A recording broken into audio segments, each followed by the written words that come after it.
Hi, this is Eddie Deezen. You're listening to Breaking the Fourth Wall. I was Mandark in Dexter's laboratory. Ha ha ha ha ha ha ha ha ha.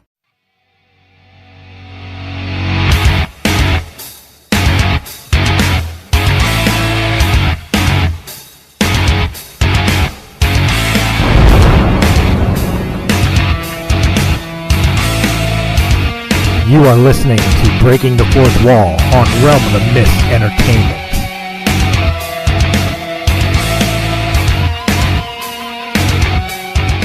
What's up, guys? Christopher Stolle here, back for another Breaking the Fourth Wall. And guys, I'm excited for this one because you guys who've watched the show, you know that I love diving behind the scenes of films and television that we are all familiar with. Finding out the inner workings of things that you see on screen and you just kind of take advantage of or take for granted. This one is extra special because looking at the list that this man has worked on, he's pretty much written all of our childhoods. Everything you can think of that you love: Star Trek, Star Wars, Back to the Future, Jaws. The list goes, Indiana Jones, the list goes on. This man had a hand in every single one of them. It's very rare I get the chance to sit here awestruck in the fact that I'm basically talking to somebody who essentially is a legend in everything that has developed me as a person. Ladies and gentlemen, Mr. Kevin Pike. Kevin, how you doing today? Hello, and how are you, Christopher? It's a pleasure to be here. Thank you for having me. And I look forward to answering your questions and treating your fans to some behind-the-scenes stories. I'm flabbergasted just knowing all the things. Again, I don't want to go step by step of everything you've been on, but I mean, you've been on everything from like blockbusters like Star Wars and Jaws to doing things for 2.5 Men on TV. I mean, it's just an incredible Bible, if you will, of footage that you've worked on. First and foremost, of course, the big question is you worked in effects. I'm assuming it's practical effects. Of course, we called it special effects versus at that time it was optical effects, and then that became visual effects, and then sometimes we get called mechanical effects, and then there's all kinds of gyrations over the time when, you know, early on they had blue screen and optical printers and rear screen process, and we did wind, rain, fire, snow, sleet, hail, dust, steam, and explosions, and that was really a discipline that we focused on. What got you into that? Like growing up, I assume you were a film fanatic and everything. What got you into wanting to deal with special effects in that field? That came by accident. I mean, when I was in high school, I was more on the creative side than on the sports side. So I was in the audiovisual club and the camera club. We'd take pictures of the sports people for the yearbook. And I was drama club president for 4 years in high school and did some acting, won a trophy for my work and blah, blah, blah. And so I ended up on Martha's Vineyard in the early summer of 1974. And the short story is that I was working as a busboy at a famous restaurant in Edgartown. And during the Easter weekend, this party came in, and they were talking movies, all about movies, war stories, this and that. And they happened to be the scouting party, the beginning crew to get started on the movie called Jaws. And when they left, the fellow left his valise, his bag under the table, and I returned it out to them in the parking lot. And he told me that inside there were the storyboards to make the movie. And I said, "Are you guys making a film?" And yeah, we are. And I said, "Well, what's it about?" And it's about a shark that's going to eat your whole island. And it was probably about less than a week later, I was on the crew with the first group hired in April of 1974, working on Jaws. I got to imagine, like, just being in that world, especially like you said, you kind of stumbled into Jaws. When they told you they were doing this horror flick with this 25-foot great white shark, monster shark, especially in a time of 1974, 1975, where special effects had not seen anything like that before. What went through your mind? Like, this is going to be like a terrible drive-in movie? Like, what did you think when you first approached the project of something like Jaws? I was looking for my paycheck because I was starving, and finally I was making something that was decent. I made $3.50 an hour, and when we got down to the barn where we were supposed to show up for work, there was the orca in there, so I knew it was a sea picture, and I knew it was a story about a shark, but the size and the details and the story and all of that, I didn't know that. My job was to just kind of coordinate the construction crew and do the time cards and take care of the coffee breaks, sweep up, blueprints, purchase orders, that kind of stuff, go shopping, and help the show get made. And then as it grew, pretty soon here come the sharks, and we got to get working on painting. And I started working with people that did all the skins and the teeth, and went through the whole 6-7 months working on it and realized what it was becoming as we got more into it. And I learned more about filmmaking and more about the story. God, and obviously that, correct me if I'm wrong here, that was kind of the gateway into really seeming to build a work relationship with one Steven Spielberg, because you are credited on a lot of Spielberg films. Is it something that he just, whenever he did a project, he said, I want Kevin on it? In the beginning, I knew that he was happy to have me. I know that he enjoyed the fact that I was involved with the crew persons on Jaws. The first day of shooting, I had to go out and touch up some paint when I got called to the set, and they were doing the scene with the crabs on the arm and the discovery of the body parts. And I had to go touch up a piece of fence behind Roy Scheider's head, and he called me there, and I started doing my work. And then it was, okay, thanks, Kevin. And Joe Alves, the art director, appreciated my work. And then Ward Welton was there, and thanks, Kevin. And then it was a joke. Everybody turned around and said, thanks, Kevin, thanks, Kevin. Steven said, thanks, Kevin. So here it is, the first shot of the movie, and everybody knows who I am. I was just some laborer working in the boathouse, helping the painters and the art department and all of that. And so then I came to Hollywood on their call and started getting my days in the union. And next thing you know, the winter of '76, Steven decided to make a movie called Close Encounters. And then obviously the people that put him over on Jaws, Roy Arbogast became the supervisor of that movie. Joe Alves was a production designer again.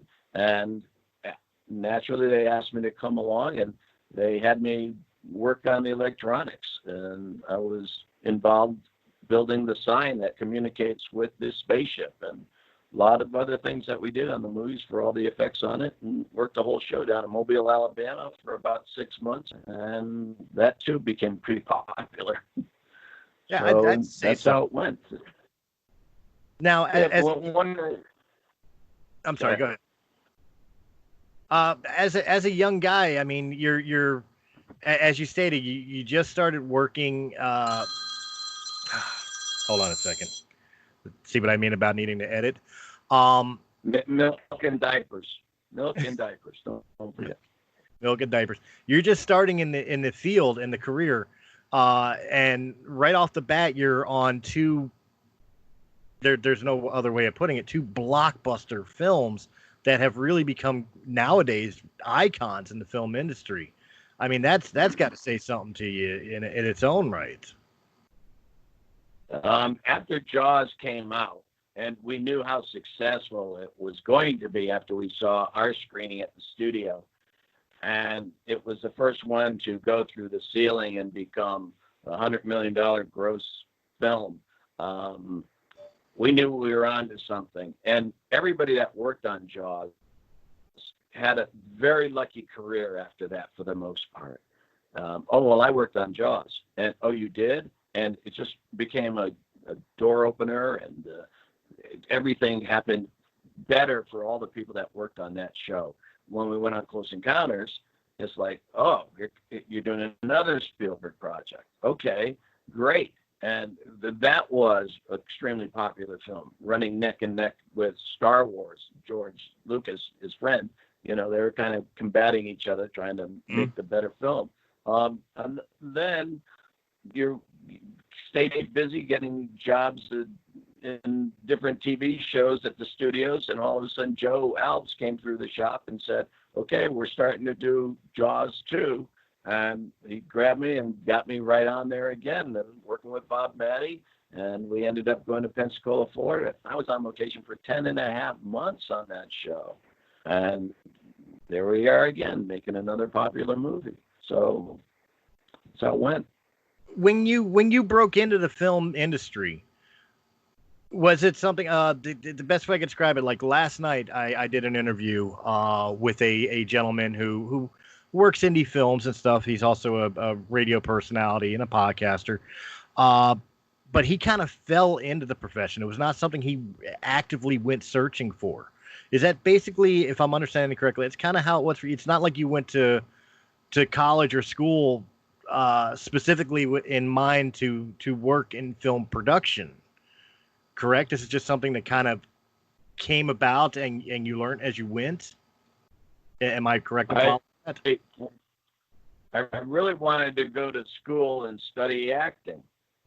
I was a docent at the Harvard Stage Company in between, and but my life took some changes, and I got on Jaws completely by accident, by being in the right place at the right time. And I was glad it did, because I didn't have a lot of money at the time, and this was like manna from heaven and a stroke of good luck. And then that got me out to Hollywood. And there were times when I first got there that I couldn't get in the union right away. It wasn't busy enough. And I made a living doing wallpapering and painting for commercials and little minor set shops and things like that. And then all of a sudden we got lucky again. And then, so I realized early on that it's an up and down business. Sometimes It's quiet, there's no work, you got to look for work, you got to see what's happening, when it's going to happen. And sometimes it's, it's by chance that it happens. And you have to have talent, drive, and luck. And any one of those will help you out. And of course, like most fields, I imagine, especially with the resume that you have, I imagine just like in most fields, it's also reputation. And I'm assuming working with Spielberg on blockbuster films like Jaws and Close Encounters, and then doing Jaws 2, that led you to Episode 6, Return of the Jedi. And of course, that led you to Back to the Future, and led you to, Indiana Jones, and led you to so many other different film franchises that most people probably nowadays would give their left arm to be a part of. But it was your work ethic along with reputation. Would that be a correct assumption? I'm a hard worker, and I always feel responsible that whatever the task is, that it's important to get it done and get it done well. Right. And in between those major shows, I got tossed into the work pool at the studios, working on TV shows. And sometimes it's just a fireplace, or it's a camera wet down for an outside shot, or you're in the shop with all the other guys building breakaways.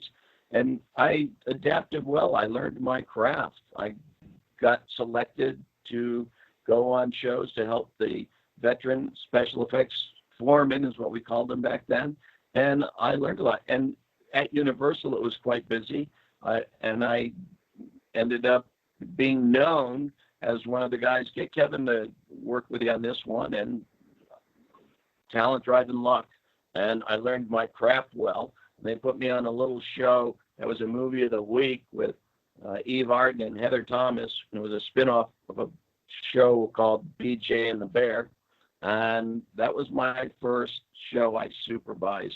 There wasn't a lot on it, but that was it. And then right after that, I got a feature, a small show, was out of Paramount at the time, called Partners, with Ryan O'Neal and John Hurt, directed by Jimmy Burrows, who's well known for his work in sitcoms. And I had my first feature under my belt, and it just kept growing. The work kept coming, and the calls kept coming, and often I worked with all the fellows that I had worked with before, and it was just as happy to do that, be a foreman or take over a unit, things like that. Roy Arbogast, who I worked 7 shows with in the beginning of my career, I have a debt of gratitude for everything I learned from that man. And not only how to build things or how to make things, but just the way the business worked. And the painter on Jaws, Ward Welton, was one of the biggest teachers in my career. Secrets about the business and what you need to know, along with learning all the techniques on how to paint and paint well, from marbleizing, wood graining, trompe-l'oeil, that kind of stuff. I just kept picking up skills along the way.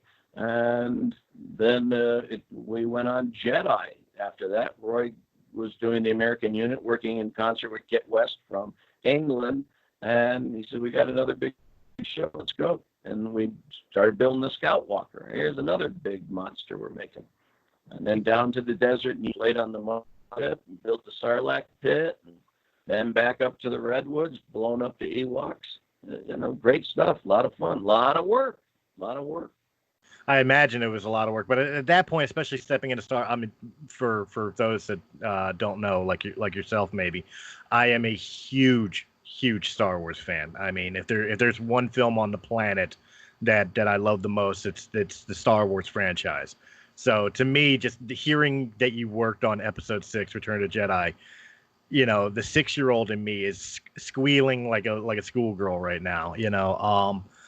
At this point, when you jumped onto Jedi, you know how huge a Star Wars film is, especially coming off the back of Empire Strikes Back and the big reveal of Darth Vader and everything. The buzz for this film was huge. And of course, I've seen documentaries on filming a Return of the Jedi where they had to go under the assumed the assumed process name of Blue Harvest Horror Beyond Imagination, just to keep people from gouging prices on Lucasfilm to make the movie if they found out it was the next Star Wars film. How much of a buzz was it for you? I mean, again, it's hard to say, as from the fact that you came off of a bunch of Spielberg films that were blockbusters, but to walk into something that was already building itself into infamy like Star Wars. I was really excited about getting offered to go on Revenge of the Jedi, is what we called it. And right. It was known that way all the way through the filming. The Horror Beyond Imagination came a little later when they started making the T-shirts and stuff. But we always said we're on Blue Harvest as opposed to we're on Star Wars. When we go out and rent compressors and air hose or welders or whatever we needed. And it just kept things a lower profile than people in the locals saying, hey, they're making a new Star Wars movie in town. You don't keep that secret very long. People really, they're not dumb, and they know there's a big movie going on. And I was thrilled to be a part of it. Even though I hadn't worked on 1 and 2, I joined in, and I felt part of the family. That was really great people, and we had a great crew from England that come over and learned a lot from them. And just the whole Lucas family were just great people to work with, and they had their act together. And you turn around, next thing you know, you see all these stormtroopers, and you look over here, and all the Ewoks are over here, and they've got the big monster Scout Walker in the background against all these big trees. It was just great. There was a lot of people on it, and it was just nice to work with all of them. How realistic did the props that you made throughout your career, maybe even especially later on, but especially in the beginning, I always get this impression, like when I watch a behind the scenes footage of something, especially something like a sci-fi or a horror, for example, where you see the practical effect of, say, for the sake of argument, like a mask or a disembodied head, and without the film, without the lighting, without the contexture, it looks like, a rubber head. It doesn't look like something that should scare you or creep you out. How many times in films where you, like, for example, the Scout Walker, it's wood and foam and whatever it is that you use to build it. So to you, it looked like that. But then when you sit in the theater and see it for the first time, it's like, wow, I did that. How many times did you have that type of sensation? Well, one of the biggest sensations that we did goes back to Jaws. I was working at Joe Al's house, the production designer, making some money while we waited for the next big show that I could go on. And Steven called and said he wanted to do a couple extra shots. And one of it was when the shark hits the boat and hits the side of it and it starts to leak. And we built a hole in Joe's driveway, all under the table, and we used a hose and a sledgehammer, and camera guys came up and took some quick shots of that. And then, talking about the sculpted head, they wanted to do a shot where Ben Gardner's head comes through the hole in the boat when Richard Dreyfuss, Hooper, goes down and finds the tooth on the boat. And so we put it together. We made the hull and matched the hole that was in the boat that was in the back lot of Universal. And we actually filmed that in Verna Field's swimming pool, who was the editor on Jaws. And she had a little bungalow in the back where she did the work. And I helped get all the gear together. And we got a dummy, and Del Armstrong, the makeup man, came, and we put the head on the dummy, and we just got it, whittled it in the window of the hole when Frank Sparks, the stunt coordinator, came along and tried to grab the tooth and rocking the boat with my back and pushing the head through. It was homemade fun. And Steven was shooting take after take after take. I think he did 31 takes, if I remember, and he printed number 29. And it was the last shot of the movie. He already had come from the answer print and said yes. And here he and Verna are still putting pieces together on the film. So it was just great. To answer your question about when you work with things in the shop, the custom props, it's a wonderful experience when somebody comes along and says, okay, we're going to do something like this. And it's all brand new to you, and the method of construction, or when you start to break away windows and doors, make robots, anything and everything. It's just a wild factory of craziness, and you're there helping out making things. By the way, first off, I got to preface the Ben Gardner head. Thank you very much for years and nightmares. That was the scariest shot in the whole entire film for me as a kid. And to this day, it still kind of gives me the heebie-jeebies. The question I definitely got to ask is, throughout the years, you've done so many different films. You've worked on so many different genres of movies, especially in the special effects department. You've worked on everything as big and dramatic as you know, like a ATST Walker in Star Wars. Very minute effects on shows like, you know, 2.5 Men. What was your favorite genre to work in? Where did you really feel like you were flexing your most creative muscle? I always like the features. I always like it when I landed a big show. The first big one I did was called The Last Starfighter. Love that movie. It was so big, so over my head. It was baptism by fire.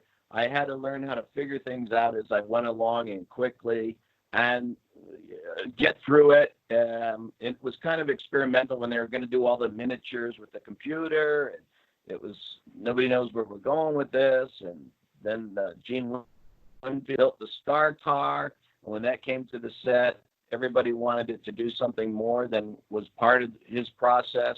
They wanted lights inside, and they wanted to smoke, and they wanted to go fast. And so I realized that when I got offered Back to the Future and read that script, and it had a car that was obviously the star of the movie, if I might say, that if I had to take care of that on the set when I hadn't built it, and I didn't know what it was made of, from where the switches went, everything about it, then I could get in trouble trying to make it work and not know how. So I said, I'd like to build a car, and I'd like to be that as part of my deal, because if I can't do the car, I really don't feel comfortable doing the rest of the movie. And then they agreed on that. And so now we're building one of the most iconic movie props in the world, along with a multitude of effects on the show that a lot of people don't even pay attention to, because the story is so great, what Bob and Bob did. And people just follow along and watch Marty do his stuff. And You learn and then you earn, and it just keeps on going. It begs the question, just off of what you said, like when you built the car, you had to know what switch did what and to get went where. How involved were you where you were helping Christopher Lloyd be able to explain some of the things that were supposed to be going on in the DeLorean when you hit the time switch and the flux capacitor and some of the technical babble jargon that Christopher Lloyd spits out as Doc Brown? How much of it was something that you had described to them? It's like, well, when I built this, it's designed to be like, if you turn this and you click this and this happens, and help develop the dialogue for it? Or was it the opposite way around, like the storyboards and everything said this is how this and this and this functions, and you made it practical? Well, from the beginning, we never had a blueprint. We had sketches, just some sketches from Ron Cobb and Andy Probert. It should look something like this. And that led to us realizing it was extremely busy. There was going to be a lot of pieces put on this. We had Mike Chaffee from the art department as a coordinator to help, stylize some of the design of the pieces. But we had a 10 to 20 man crew. We had a very big electronics group with Bill Klinger, who came in and did all the circuitry for all those lights and pieces. And then when it's done, the big audition was, Steven wants to see the car on the set. Okay, let's go and see how it is. There's a picture on one of my web pages where I'm in the car and I'm pressing the buttons and I'm showing it to Steven, and he would ask questions. Okay, well, what about this story point? What about when we have to do this?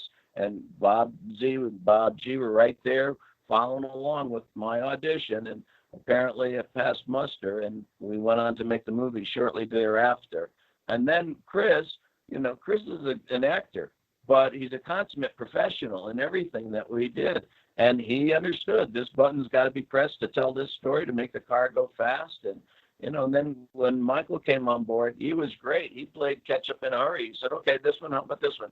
And he was so fast, it wasn't like we had to teach him anything. He got it. He got that he was going to be part of this car, and he's going to be driving it, and his elbow has to hit here. He didn't like the fact that he had to shift, and he kept racking his arm into the electronics box.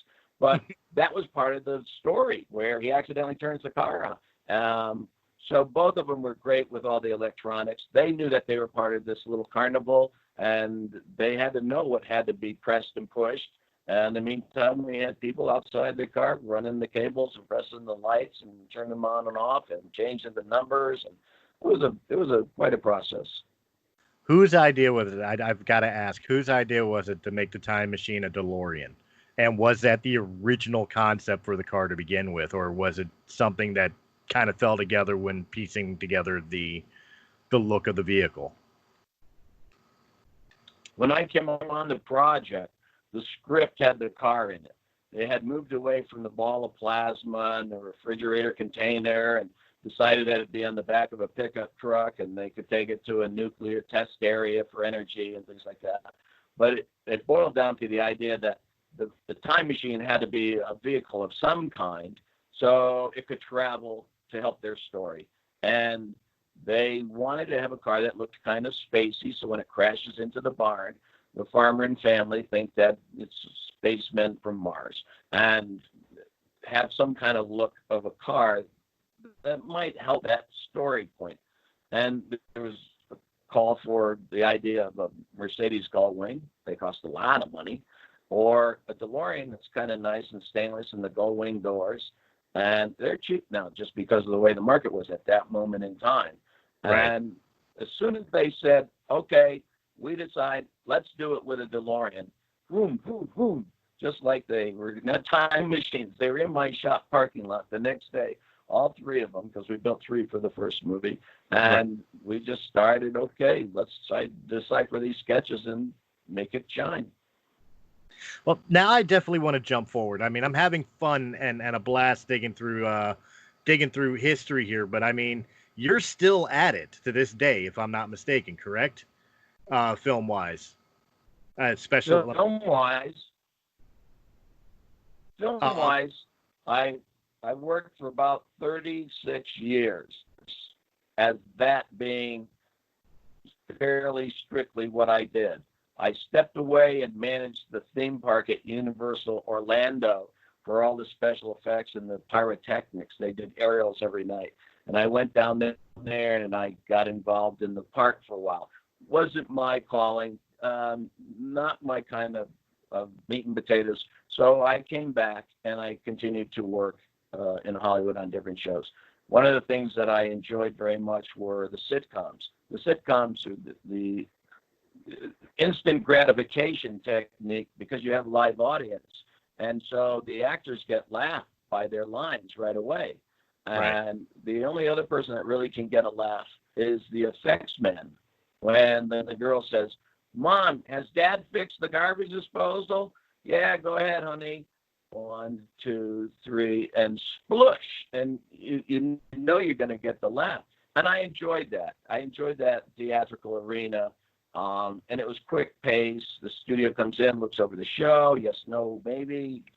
The change is very fast, just like the wardrobe of the actors or something. And it was a good game. I did a lot of work on the sitcoms at CBS Studios in Radford. So that was another enjoyable part of it. What happened after that, when business got slow, I decided to help the special effects supervisors get better deals for their shows because they just weren't making enough money to make things worthwhile. And I became an agent. And then that worked through all of the below the line. And I worked all the way up to camera, sound, wardrobe, this and that. And then I started doing writers, directors, and producers. And my forte was helping the writers finish their scripts. I've had a wonderful career of seeing stories get manifested on a set. I can read the lines while I'm playing with my smoke machine and the actor emoting them. I can see the camera moves and the setups. And I learned storytelling right from the beginning, from the first script I got offered to read. And when it came time to help the writers, along with, going to Pitch Fest and going to some writing classes and things like that, I really learned that craft. And now I help writers finish their scripts every day. And essentially, that's the one of the functionalities of filmtrix. Let's talk about your company, filmtrix.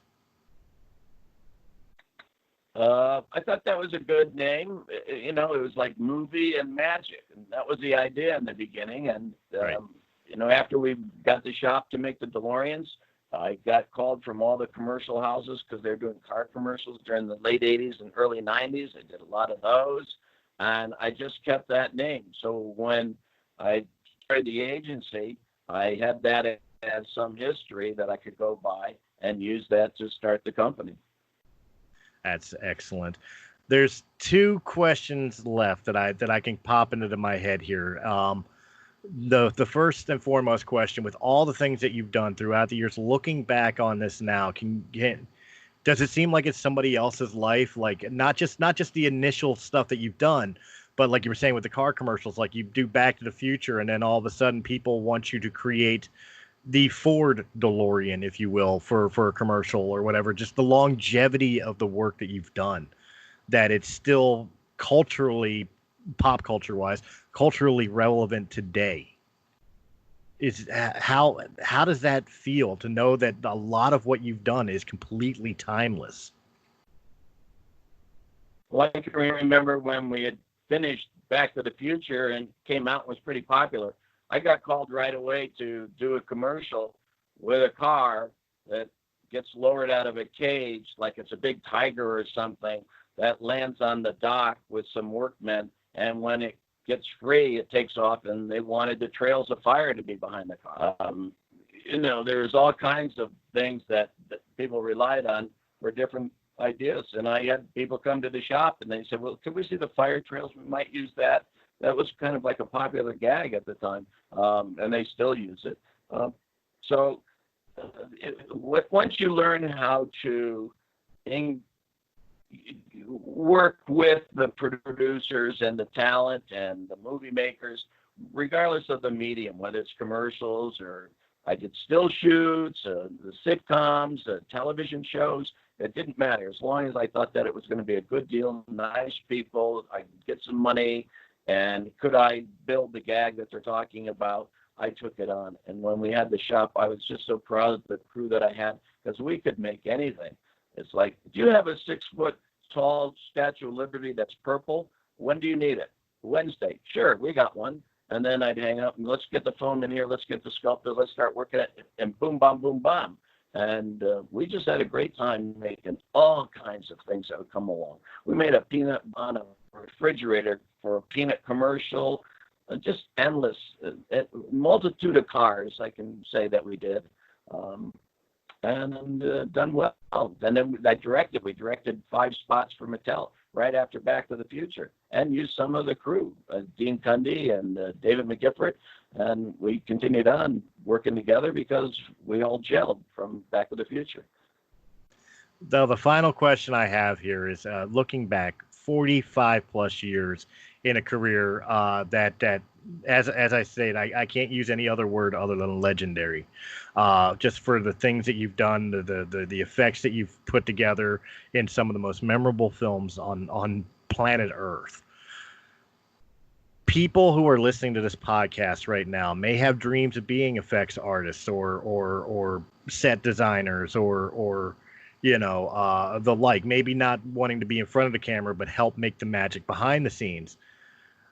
What advice would you give them if you could impart any part of your knowledge from your 45 plus year career to help them start in their lives? What would be the first thing you would tell them?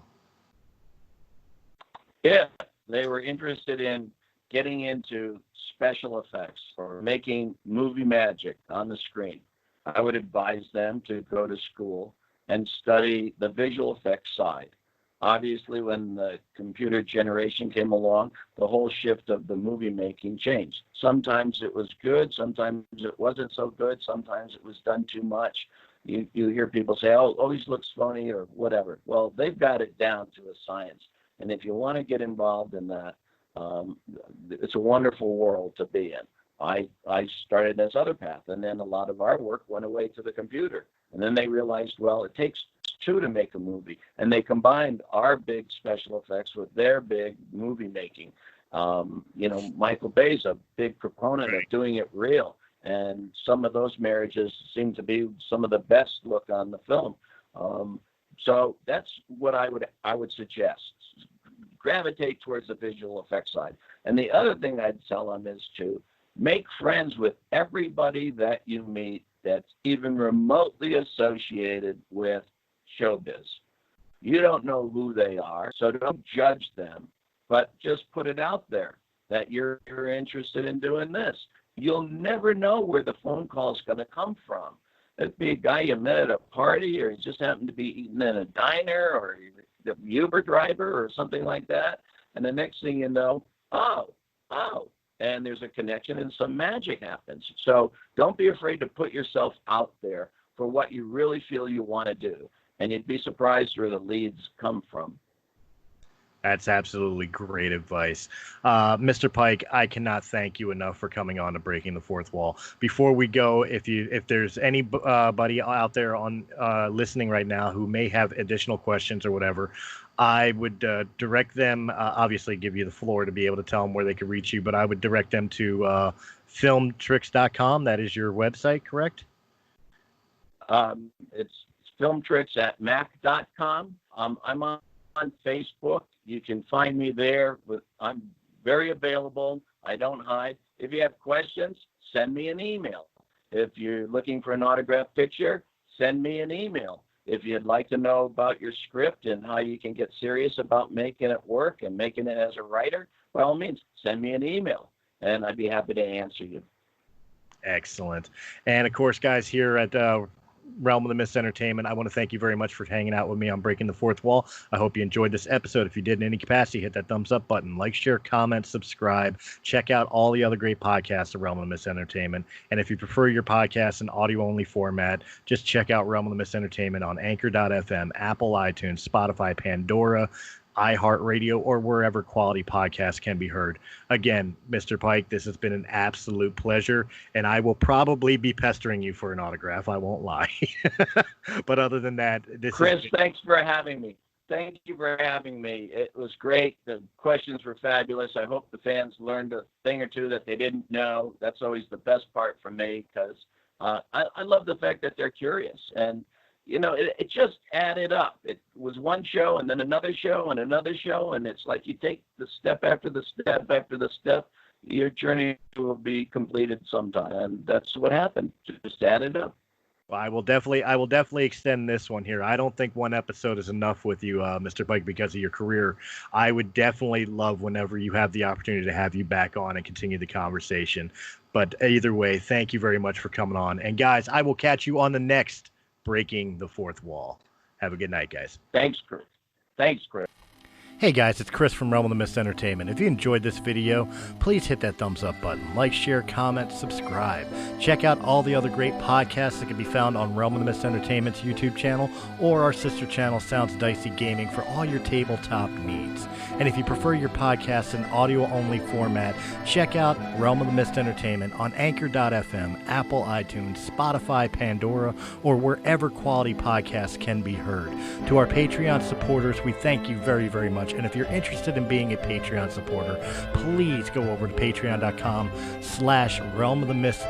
And just $1 a month gives you exclusive content and helps our channel out greatly. Guys, again, thank you very much for joining us, and we will see you on the next episode.